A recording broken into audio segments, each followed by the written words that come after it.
Hello, welcome to this tutorial on using aXis2000 for analyzing STXM data. My name is Marius Tuishime.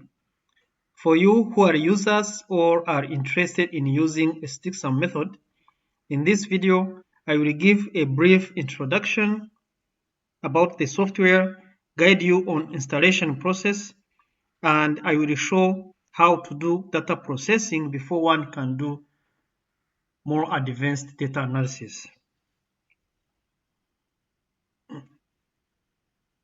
aXis2000 is a package of analysis of X-ray microscopy, images, and spectra, including STXM data. STXM stands for Scanning Transmission X-ray Microscopy and is one of the methods available at a synchrotron facility. For instance, STXM is one of the methods available at SoftMax, which is a soft X-ray beamline at Max 4 Lab, which is a Swedish synchrotron facility. So in STXM, what we do, it's a method that uses X-rays and powerful microscopy that can help to obtain very detailed, higher resolution images of the structure and chemical composition in the samples. This information cannot easily be obtained by a regular microscopy because in STXM, one can reach very high resolution like 20 nanometers.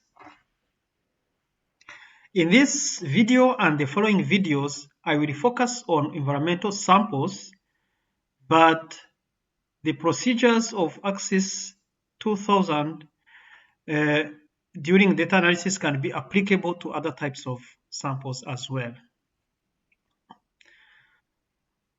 What you need to do, you need to install your aXis on your computer. On this website, you will find detailed information about the procedures you need to follow in order to install this software. For those who use Windows, Mac, and so on. If you're using Windows, what you need to do is to create a folder and name it aXis2000 and just follow the instructions as they say here.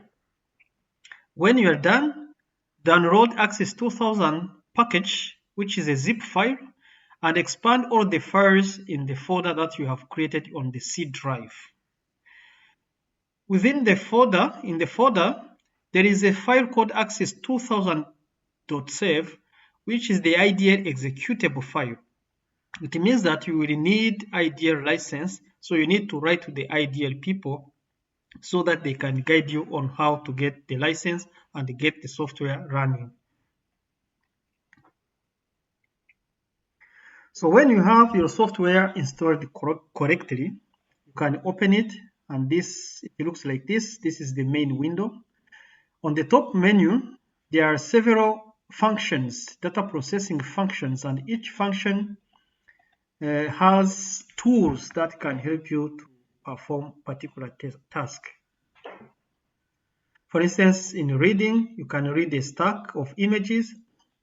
You can read a spectrum, single images, and so on. If you have done or corrected image stack, there are several tools that can help you depending on the task, such as fitting. You can align and so on if the images are not well aligned. The spectra, the same. It has several tools that can help you to do many things like curve fitting and so on. The display tool, for instance, you can combine and stack several spectra in one image, in one figure. You can combine 3 images to make RGB composite map and so on. On the right side, there are 9 buffers. This is where you will save your spectra or images. So let's get started with data analysis. The example that I'm going to use here, it's an image stack, which is a sequence of images It's a sequence of images that were collected at specific energies. So each image was collected at a particular energy within a range of energy.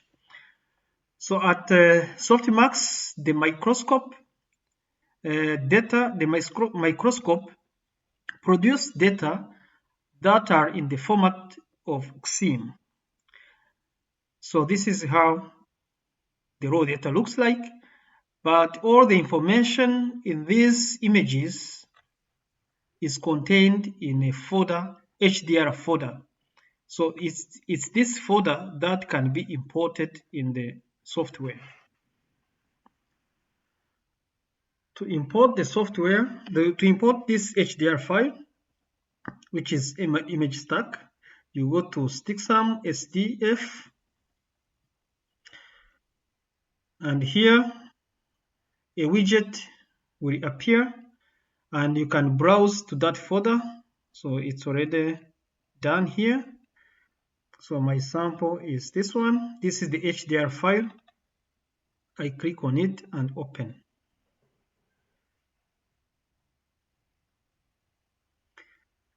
In this widget, on the parameter, contains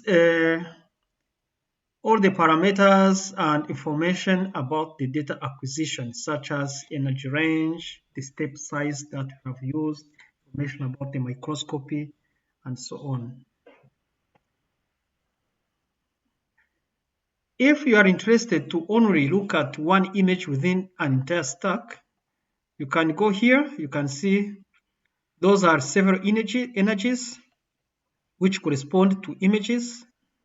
If you are, for instance, interested in image collected at 348.48 EV, you can select it and just click one image. But in this case, I want to read the entire stack, so I simply click OK. You can see that the software has started reading the images one by one. You see here. So it can take a little bit depending on the computer, like mine, because I have opened many apps, it can be a bit slower, but in most cases, if you have a nice computer, it's just a few seconds and then you will have all the entire stack loaded. But here we need to wait a little bit. So when you are done, I will show you how to clean the data. Sometimes in the images, there are some artifacts like bad lines, or some of the images in the stack can have very bad quality. So you have to deal with this before you continue, because this might affect the outcome of your data analysis. Similarly, when you're done with checking the quality, you need to fix misalignment if some of the images are misaligned. But we'll look at this after we check the quality of the data. Now we have to wait a little bit, a few seconds.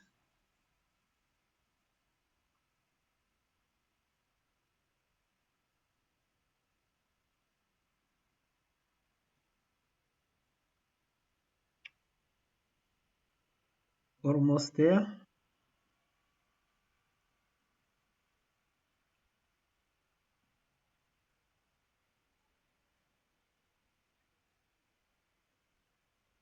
So when the reading is complete, this window will automatically open and it will allow you to save your file. I call it 6. For some reasons, it shows open, but simply press enter, it will save it. Suggested zoom 1, it's okay. Then here in a new widget, I have my image stack. You see several images at different energies. If you want to have a quick overview, you can play a video here. You can see that the my scan, I started from the energy 340 eV to 370 eV, which is the energy around calcium early age. So here there are several tools as well, but we will cover most of this in the coming videos. And here there are tools that can help you to save, but now it's not activated. We'll look at this after we have checked the quality. So as I mentioned, if you have bad images, you can remove them by using this tool. But also if you have bad lines like this, you can remove them using this tool. So in my stack, I didn't see bad images, but I do have several lines on some images. So what you have to do, you have to go manually one by one. So like in the first image, there is bad line. I should remove it. Then I will continue. Here there is another small bad line. Remove it and click back to that image. Continue. Another one here. I remove it. Continue. There is one here. Remove it. Remove it. Remove this as well.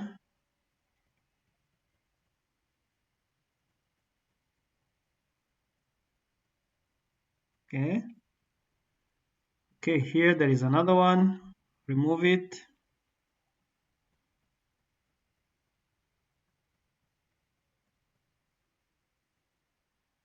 I should remove this as well. Remove this as well.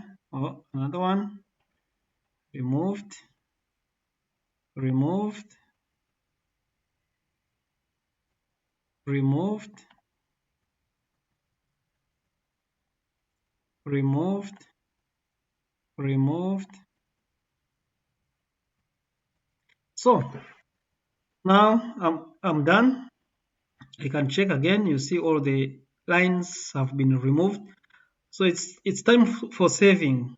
In order to rename your file, because you don't need to have the same name as the previous raw data. So you need to rename. To do that, you simply click pixel and somewhere in the image, here you will be able to name. I can call it M and press enter. When you press enter, this part will be activated and I want to save my stack as NCB file. Press enter, enter, enter, enter. So it's saved.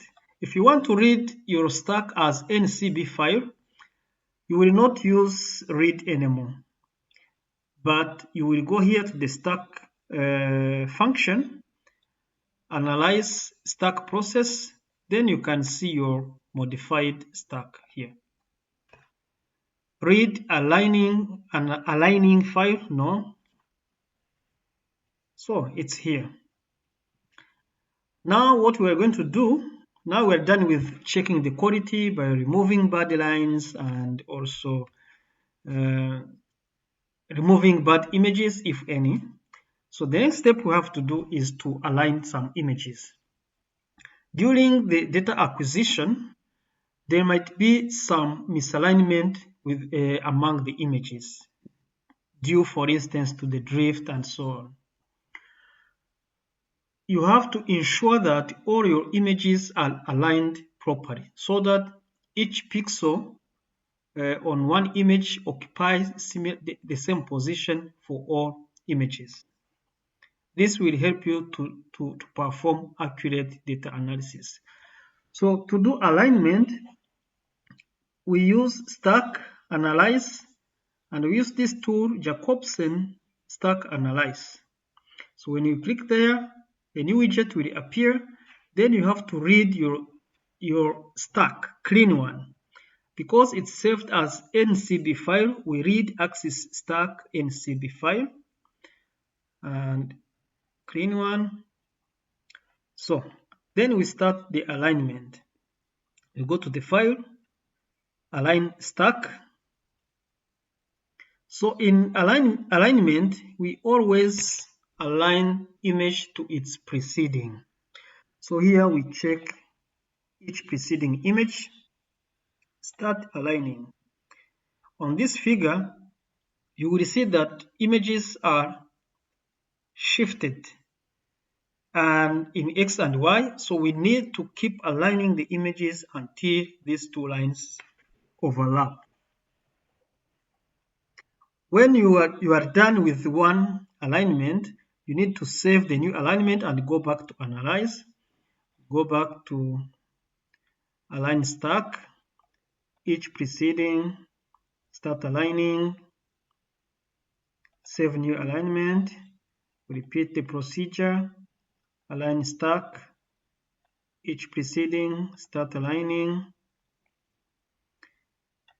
save new alignment, align stack, each preceding, start aligning. It's getting better.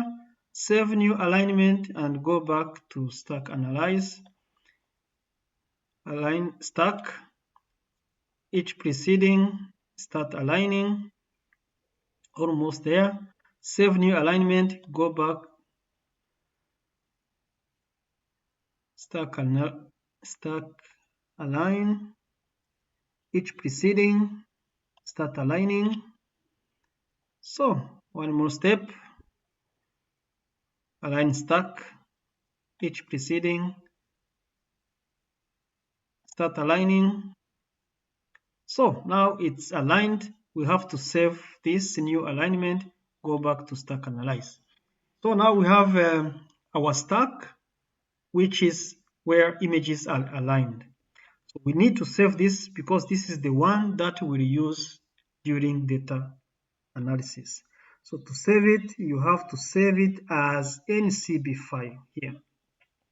So you need to provide a new name such as A so that I will remember images are aligned.